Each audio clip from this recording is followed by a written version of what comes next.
السلام عليكم ورحمة الله وبركاته. النهاردة بالنسبة لي يوم مش عادي، حقيقي هو يوم مش عادي. أنا النهاردة هبتدي معاكم أولى حلقاتي من كلام مهم. الكلام اللي هنقوله هو فعلا هيكون مهم، كلام هيكون من القلب بجد. جوا كل واحد فينا مشاكل وحاجات كتير قوي مرينا بيها في حياتنا، من أحزان أو أفراح، من أوجاع، من ناس كتير حبيناهم في حياتنا واديناهم أكتر من حقوقهم وسابونا، وناس كتير كانوا عند حسن ظننا، وناس تانية كنا فاكرينهم هم الأول ناس في حياتنا، طلعوا إن هم مش ما يستحقوش إنهم يكونوا في حياتنا.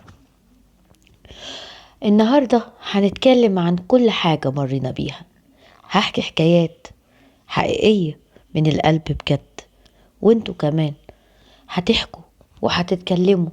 عايزة كل واحد، كل بنت، كل راجل، كل إنسان مر بجد بمشكلة في حياته، بأي حاجة عاشها وتعب فيها، بضغوطات كانت سبب في إن هو اتسببت له في إعاقة في حياته.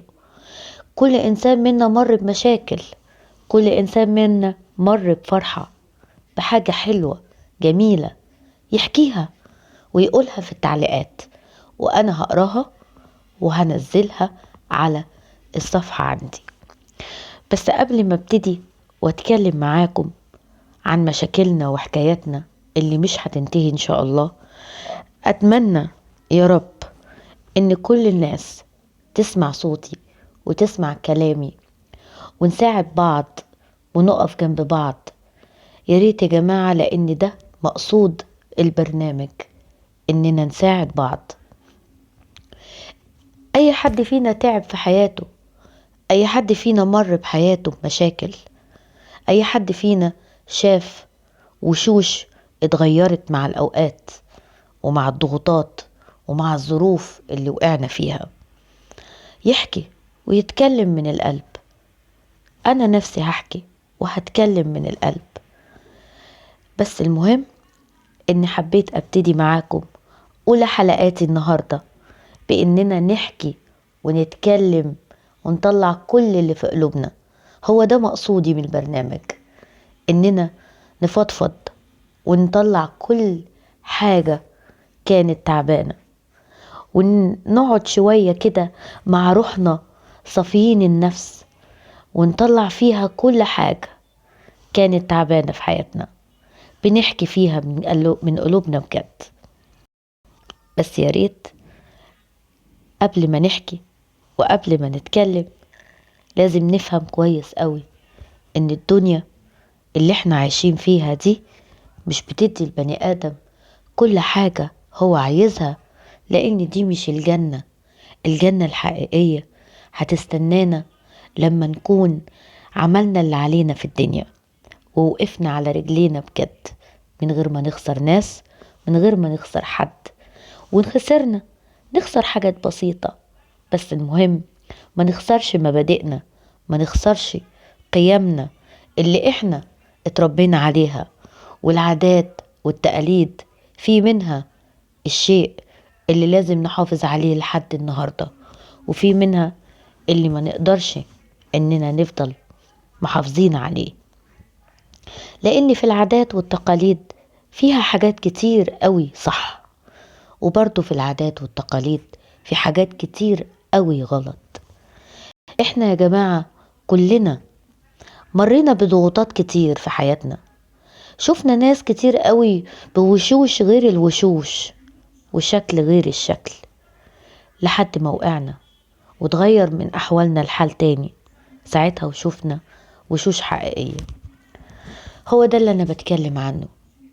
لازم يا جماعة نعرف إن ربنا بيحطنا دايما في اختبار، وبنعدي منه بسلام لو فضلنا دايما حاطين قدامنا ربنا، ولو فضلنا دايما متمسكين بكلام ربنا.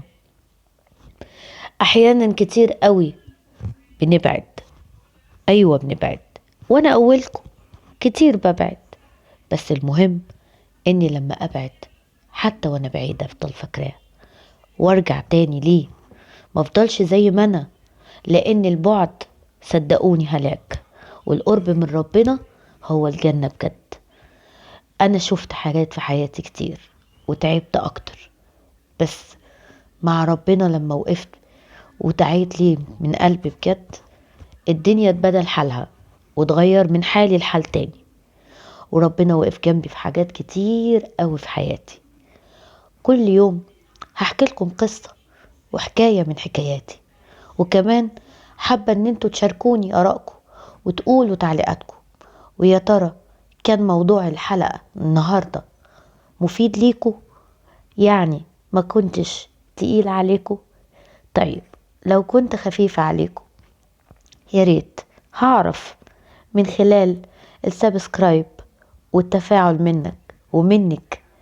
انا شايفاكوا وسمعاكوا، بس عايزاكوا تسمعوني من قلوبكم بجد. غرضي من الحلقة دي انكم تسمعوا من القلب. كان ممكن اعمل فيديو بدل ما تسمعوا، لكن لقيت ان الاحسن نسمع بعض، لان السمع بيوصل الرسالة للقلوب بسرعة، وده شيء هو مقصود البرنامج بتاعي. ولذلك اتمنى اني ما اكونش فعلا تقيلة النهاردة عليكم. وياريت في نهاية كلامي معاكم اشوفكم على خير ان شاء الله. ما تنسوش في السبسكرايب ولا التعليقات، اوعوا تنسوا علقوا وقولوا كل ارائكم، واللي عنده فكرة كمان يقولها.